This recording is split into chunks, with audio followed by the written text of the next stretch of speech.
اعوذ باللہ من الشیطان الرجیم، بسم اللہ الرحمن الرحیم۔ میری محترم ماؤں، پیاری بہنوں اور بیٹیوں، السلام علیکم۔ آج ہم انشاءاللہ تلاوت کریں گے اپنے اگلے سبق کی، جو کہ ہے سورہ مائدہ کی آیت نمبر 91۔ یہ ہے 91 منتہوں تک، 91 اور آیت نمبر 92۔ تو انشاءاللہ تلاوت کریں گے ترجمے کے ساتھ، تفسیر کے ساتھ۔ تو شروع کرتے ہیں، لیکن شروع کرنے سے پہلے بیل کے آئیکن کو پریس کریں اور چینل کو سبسکرائب کریں تاکہ اگلی ویڈیو آپ کو آسانی سے ملتی رہے، اور ہو سکے تو شیئر بھی کریں تاکہ زیادہ سے زیادہ لوگ دیکھیں، آپ کو بھی ثواب ملے اور مجھے بھی۔ تو شروع کرتے ہیں آج کا سبق۔ اعوذ باللہ من الشیطان الرجیم، بسم اللہ الرحمن الرحیم۔ انما، بے شک جو، یریدو چاہتا ہے، یرید الشیطان چاہتا ہے شیطان، ان یوقع یہ کہ واقعہ کر دیں، یہ کہ پیدا کر لیں یا واقعہ کر دیں، بینکم بین درمیان، کمل تمہارے، عداوت دشمنی، یہ کہ واقعہ کر دیں درمیان تمہارے دشمنی، والبغضاء اور بغض، فی الخمر میں شراب، یعنی شراب کے ذریعے، شراب میں، والمیسر اور جوئے کے ذریعے، ویصدکم اور روکتا ہے تم کو، اور یصد روکتا کم تم کو، عن سے، ذکر اللہ ذکر اللہ سے، یعنی خمر سے، شراب سے اور جوئے سے، جو ہے وہ شیطان تم میں دشمنی پیدا کرتا ہے، اور یہی چیزیں جو ہے روکتا ہے تم کو اللہ کے ذکر سے، وعن الصلاۃ اور نماز سے، فہل پس کیا، تم، انتم کیا تم، منتہون باز آؤ گے، یعنی یہ سارا کچھ سن کے بھی تم اگر باز نہیں آؤ گے تو پھر کیا ہوگا؟ اللہ نے تو سزائیں تیار کی ہوئی ہے، اور تم سوچ سمجھ لو کہ یعنی کیا پھر بھی تم باز نہیں آؤ گے؟ اس کا مطلب ہے کہ اتنا کچھ سمجھ کے اور اتنا اللہ تعالیٰ تمہیں بتا رہا ہے کہ شیطان کے کام ہے یہ۔ اب پچھلی آیت میں ہم نے پڑھا تھا کہ اللہ تعالیٰ نے کہا کہ یہ جو شراب ہے، جوا ہے اور فالگیری ہے، فال غیب کا علم معلوم کرنا، یہ سارا کچھ جو ہے یہ حرام ہے، یہ شیطان کے عمل ہے، گندے عمل ہے، اس سے بچتے رہو کہ فلاح پاؤ۔ اب اس آیت میں اللہ تعالیٰ کہتا ہے کہ شراب اور جوا جو ہے وہ شیطان جو ہے، شیطان کے کام ہے، اور وہ چاہتا ہے کہ تمہارے درمیان دشمنی پیدا ہو انہی دو عملوں کے جگہ پر، کہ اس کی وجہ سے۔ اب شراب جب بندہ پی لیتا ہے تو نشے میں چلا جاتا ہے، اور نشے کی حالت میں بندہ بے ہد ہو کر بہت سی لڑائی جھگڑوں میں پڑ جاتا ہے، دوسروں سے لڑائی جھگڑے کر کے پھر جب وہ نشے سے نکلتا بھی ہے تو وہی لڑائی جھگڑے ان کے جاری رہتے ہیں جس کسی سے کیے ہوتے ہیں، اور اس سے بڑھ کر جوئے سے جو ہے نا اور بھی زیادہ جو ہے آپس میں باہمی عداوتیں، دشمنی وغیرہ شروع ہو جاتی ہیں، اور اس کی ہار اور جیت پر سخت قسم کے جھگڑے اور فساد برپا ہوتے ہیں، اور اسی سے شیطان جو ہے فائدہ اٹھاتا ہے، اور درمیان آپس کے بھائیوں میں جو ہے دشمنی پیدا کر دیتا ہے، سخت عداوت پیدا کر دیتا ہے شیطان۔ اور میسر میں تو یہ بھی ہوتا ہے کہ اکثر گھر والوں کو بھی تنگ کر کے ہار کے ہر چیزیں، گھر کا سودا سلف، گھر کی استعمال کی چیزیں بھی جا کے پھر جو ہے لوگ بیچنے کو آ جاتے ہیں۔ کچھ جگہوں پر تو یہ سنا ہے کہ لوگ اپنے بچوں کو بھی جا کے بیچ دیتے ہیں جوؤں میں، ایسے حالات بھی آ جاتے ہیں، اللہ بچائے ایسے حالات سے۔ تو یہ شیطان کے کام ہے، اس لیے اللہ تعالیٰ کہتا ہے کہ یہ شیطان کے کام ہے، ان سے بچتے رہو۔ اب ادھر جو ہے نا کہ اب پھر بھی تم باز نہیں آؤ گے، یعنی اب اللہ تعالیٰ نے باقاعدہ طور پر شراب کو حرام کر دیا۔ اب شراب کے بارے میں ہم نے سورہ بقرہ میں بھی پڑھا تھا کہ ادھر اللہ تعالیٰ نے کہا تھا کہ یسألونک عن الخمر والمیسر قل افیہما اثم کبیر ومنافع للناس واسمہما اکبر من نفعہما، اس کا یعنی واسمہما اکبر، اس کا جو ہے نقصان زیادہ ہے، من نفعہما اس کے فائدے سے۔ تو اس لیے اللہ تعالیٰ نے باقاعدہ ادھر منع نہیں فرمایا، لیکن لوگوں کو بتا دیا کہ اس کے فائدے سے اس کا نقصان جو ہے وہ زیادہ ہے، اس لیے اس سے بچتے رہو تو بہتر ہے۔ پھر دوسری جگہ جو ہے سورہ نساء میں اللہ تعالیٰ نے بتایا کہ یا ایھا الذین آمنوا لا تقربوا الصلاۃ وانتم سکارى، یعنی اے ایمان والو نماز کے قریب نہ جاؤ جب تم نشے کی حالت میں ہو۔ یعنی یہ بھی ایک اللہ تعالیٰ نے خبرگیری دے دی، الارم دے دیا کہ یہ جو ہے صحیح چیز نہیں ہے، چونکہ اس وقت عرب کے لوگوں میں شراب بہت زیادہ انتہا کو پہنچ گئی تھی۔ ہر بندہ جو ہے شراب کے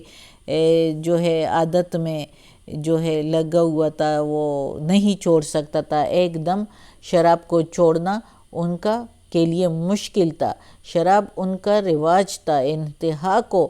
پہنچ چکا تھا ان کا یہ رواج، اور ان کا چھوڑ دینا ان کے لیے آسان نہیں تھا۔ اس لیے اللہ تعالیٰ نے نہایت حکیمانہ طریقے سے اپنے حکیمانہ علم سے جو ہے آہستہ آہستہ کر کے مسلمانوں کو جو ہے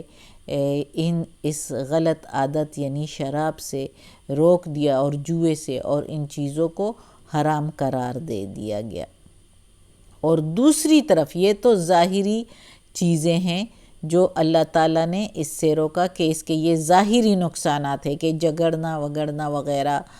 اور اپنے اہل عیال کو نقصان دینا، اپنے آپ کو نقصان دینا، یہ تو اس کی ظاہری اور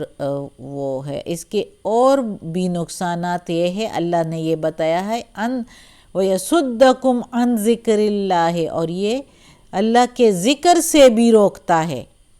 اس میں پڑھ کے تو ذکر اور اللہ کے نماز اور ذکر کے لیے کہاں ٹائم ملتا ہے پھر لوگوں کو، یہ کرتے کرتے تو نمازیں قضا ہو جاتی ہے۔ جیسے کہ شطرنج کے جو پلیئرز ہوتے ہیں، کھیلنے والے ہوتے ہیں، تو وہ جو ہے وہ اس میں لگ جاتے ہیں تو اللہ کی یاد سے بھی غافل ہو جاتے ہیں، اور نمازیں بھی ان سے رہ جاتی ہیں۔ اور اسی طرح اگر دیکھو تو یہ سارے دوسرے کھیل وغیرہ جس میں صبح سے رات تک جیسے کرکٹ وغیرہ میں لوگ لگے رہتے ہیں، تو اللہ کی یاد سے جو ہے وہ غافل ہو جاتے ہیں اور نماز وغیرہ نہیں پڑھتے اس وقت۔ تو نماز سے جو چیزیں غافل کر دیں تو وہ اسی میں آ جاتا ہے، جوئے کے اسی میں آ جاتا ہے کہ وہ اس سے آپ کو غافل کر دیتا ہے، اللہ کی یاد سے آپ کو غافل کر دیتا ہے، تو وہ چیزیں نہیں، وہ جوئے ہی کے ثمرے میں آ جاتی ہیں۔ تو اللہ تعالیٰ کہتا ہے کہ اب بھی اس سے باز نہیں آؤ گے، تو اللہ تعالیٰ نے اس میں اب ان چیزوں کو حرام قرار دے دیا۔ اور یہ آیت جب اتری تو اس کے بعد مدینہ کی گلیوں میں اور کوچوں میں شراب پانی کی طرح بہتی رہی۔ سارا عرب جو ہے اس گندی شراب کو چھوڑ کر جو ہے اللہ کی محبت میں اور رسول کی محبت میں اور اطاعت میں جو ہے اس شراب کو چھوڑ کر اور شراب کے مٹکے بہا دیے سارے، جو بیچنے والے تھے اور جو پینے والے تھے سب نے چھوڑ دیا شراب کو۔ تو یہ حال تھا ماشاءاللہ صحابہ کرام رضی اللہ عنہ کا۔ اگلی آیت میں ہے کہ وَأَطِیعُوا اللَّهَ، اطیعوا اور اطیعوا اطاعت کرنا، پیروی کرنا، حکم ماننا، اللہ کا حکم ماننا، وَأَطِیعُوا الرَّسُولَ اور رسول کا حکم ماننا، اطاعت کرنا، پیروی کرنا، اطیعوا اور حکم ماننا، اور حکم ماننا اللہ کا اور حکم ماننا رسول کا، یا حکم مانو اللہ کا اور حکم مانو رسول کا۔ وَاحْذَرُوا اور بچتے رہو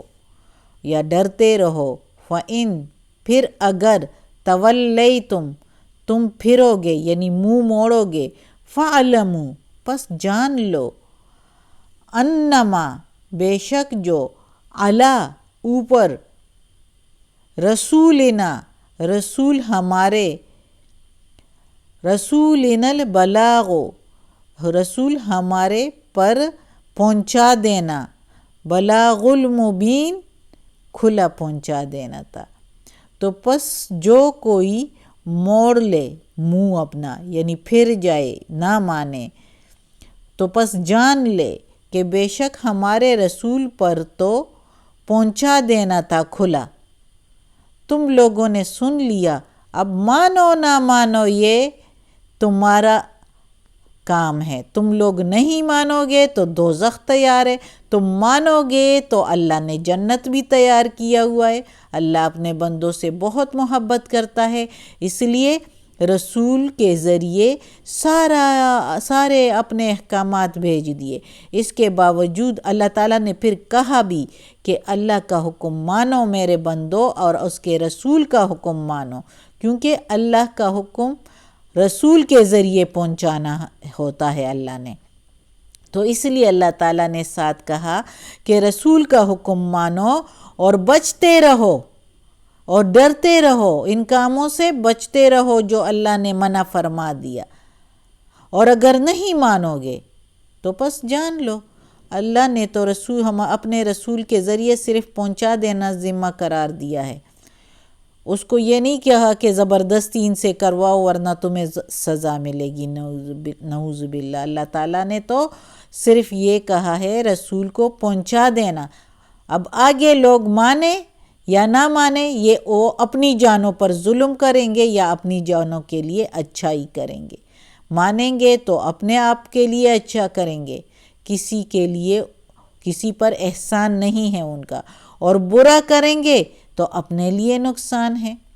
صدق اللہ العظیم۔ آج کا سبق ختم ہوتا ہے۔ اللہ ہمیں اس قرآن مجید کا ترجمہ مکمل کرنے کی توفیق دے اور اس پر عمل کرنے کی توفیق دے۔ یا اللہ، یا پروردگار، یا رب العالمین، یا مالک یوم الدین، یا علی کل شیء قدیر، یا غفور الرحیم، یا رحمان الرحیم۔ یا اللہ ہمیں، ہمارے والدین کو، ہماری اولاد کو، ہمارے بھائی بہنوں کو، ہمارے گھر والوں کو، میری استانی آپی جان کو، میری بھابھیوں کو اور نندوں کو، ہم سب کی بھابھیوں اور نندوں کو، اور ہمارے استادوں کو اور استانیوں کو اور ہمارے رشتہ داروں کو، کل مومن مسلمانوں کو یا اللہ جنت فردوس میں جگہ عطا فرما، دوزخ کے عذاب سے بچا، قبر کی سختی آسان فرما یا اللہ، وقت نزاع کی سختی بھی آسان فرما یا اللہ۔ یہ قرآن مجید کی تلاوت کی ترجمے کے ساتھ، تفسیر کے ساتھ اس میں کوئی غلطی ہوئی ہو تو یا اللہ معاف کر دینا۔ یا پروردگار ہم بڑے کمزور ہیں یا اللہ، ہمیں عافیت والے معاملات دینا یا اللہ، ہماری برائیاں، تکالیف، پریشانیاں، بیماریاں ہم سے دور کر دے یا اللہ۔ یا پروردگار ہمیں کسی امتحان میں مت ڈالنا، ہم بہت کمزور ہیں یا اللہ، ہمیں اپنے نیک اور صالح لوگوں میں شامل کر دے، آمین ثم آمین۔